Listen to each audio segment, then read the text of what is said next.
दोस्तों, मैं उस रात को कभी नहीं भूल सकता। उस खौफनाक रात में जो मैंने महसूस और जो मैंने देखा, उसके बाद शायद ही कोई जिंदा बचता, लेकिन मेरे अल्लाह की वजह से मैं बच गया। अगर मैं उस दिन को अपना दूसरा जन्मदिन भी कहूं तो कुछ गलत नहीं होगा। यह बात है शिमला की, जहां मैं अक्सर घूमने जाया करता था, और इस बार भी मैं वहीं जा रहा था। अपनी कार में बैठे मैं वह के सुहावने मौसम और हसीन वादियों के सपने देख रहा था। रास्ता काफी लंबा था, तो मैं बस अपनी कार चलाता ही जा रहा था। अल्मोड़ा आते ही तेज बारिश होना शुरू हो गई। मैंने अपनी कार की स्पीड कम कर ली, क्योंकि बारिश में उस रास्ते तेज कार चलाना अपनी मौत को दावत देना था। अब मेरी कार 60 किलोमीटर की स्पीड से चल रही थी। बारिश तेज होने के कारण सामने का रास्ता कुछ ठीक दिखाई नहीं पड़ रहा था। कुछ दूर चलने के बाद भी जब बारिश नहीं रुकी तो मैंने निर्णय किया कि क्यों ना मैं अपनी कार यही रोककर बारिश के रुकने इंतजार करूं। मैंने अपनी कार साइड में रोकी और उसमें ही आराम करने लगा। बारिश का मौसम होने के कारण मुझे नींद आ और मैं वहीं सो गया। अचानक एक आवाज से मेरी आंख खुली। मैंने देखा कि विंडो पर एक औरत अपने बच्चे के साथ खड़ी है और एक तक मुझे ही देख रही है। उस औरत ने सफेद रंग की साड़ी पहन रखी थी।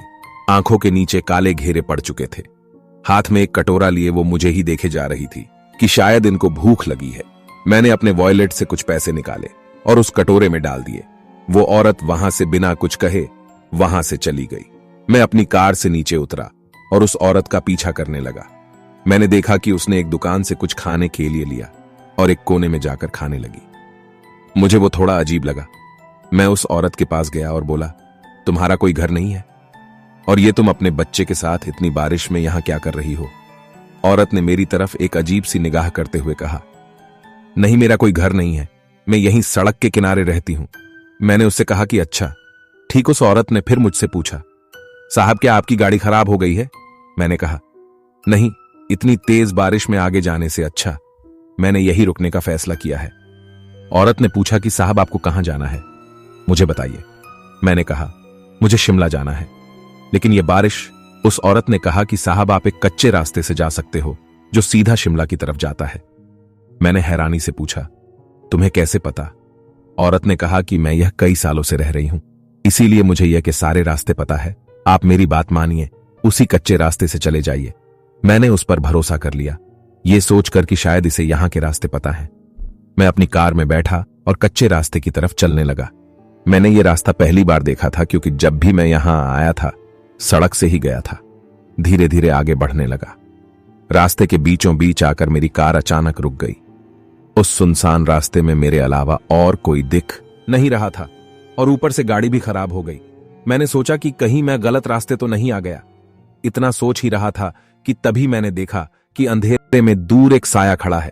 मुझे लगा कि शायद मेरे अलावा कोई और भी यहां फंस गया है, और वो साया धीरे धीरे मेरी तरफ आने लगा। लेकिन जब मैंने उसे देखा तो मेरे पसीने छूट गए। मैंने देखा कि ये तो वही औरत है जिसने मुझे ये रास्ता बताया था, लेकिन वो मुझसे पहले यहां कैसे पहुंच सकती है? मैं उसे देखकर बहुत डर गया। वो औरत मेरे बहुत करीब आ चुकी थी और एक अजीब सी निगाहों से मुझे देखते हुए बोली, साहब क्या हुआ, गाड़ी खराब हो गई? मैंने कहा, नहीं नहीं, ऐसा कुछ नहीं है। तुम यहां मुझसे पहले कैसे आ गई? उस औरत ने हंसते हुए कहा, मैंने कहा था ना साहब, मैं यही रहती हूं और मुझे यहां के सारे रास्ते पता है। मैं कहीं भी आ जा सकती हूं। इतना बोलते ही वो औरत गायब हो गई। अब तो मेरे हाथ पैर कांपने लग गए। मैंने जल्दी से अपनी कार ठीक करने की कोशिश की और उसमें बैठ गया। अल्लाह का शुक्र मानकर मैंने कार स्टार्ट की और चलने लगा। कुछ ही दूरी पर चलने के बाद मेरे होश उड़ गए। मैंने अपने फ्रंट मिरर में बैक सीट पर उसी औरत को देखा। गाड़ी रोककर जैसे ही मैंने पीछे देखा, वहां कोई नहीं। मुझे लगा शायद ये मेरा वहम है, और फिर से अपने रास्ते चल दिया। लेकिन इस बार तो वो औरत मेरे साइड वाली सीट पर ही आ गई और मुझे देखकर जोर जोर से हंसने लगी। उसने मुझ पे अचानक हमला कर किया, लेकिन वो चिल्लाकर पीछे हट गई। मुझे समझ नहीं आया कि ये क्या हुआ। फिर मुझे ध्यान आया कि मेरे गले में अल्लाह का तावीज है, जो शायद मेरी रक्षा कर रहा है। उस औरत ने फिर मुझ पे हमला किया और फिर से वो पीछे की ओर हट गई।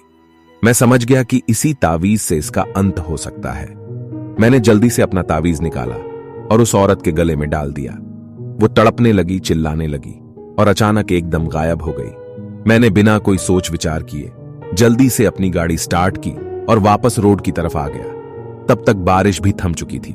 मैन रोड पर आने के बाद मुझे एक बाबा दिखाई दिए जिनकी उम्र लगभग 60 वर्ष की होगी। जब उनको मैंने ये सब बताया तो उन्होंने कहा कि किस्मत वाले हो बेटा, तुम जो बच गए, वरना उस कच्चे रास्ते पर जो भी गया है मरा ही है। मैंने पूछा, बाबा कौन है वो औरत?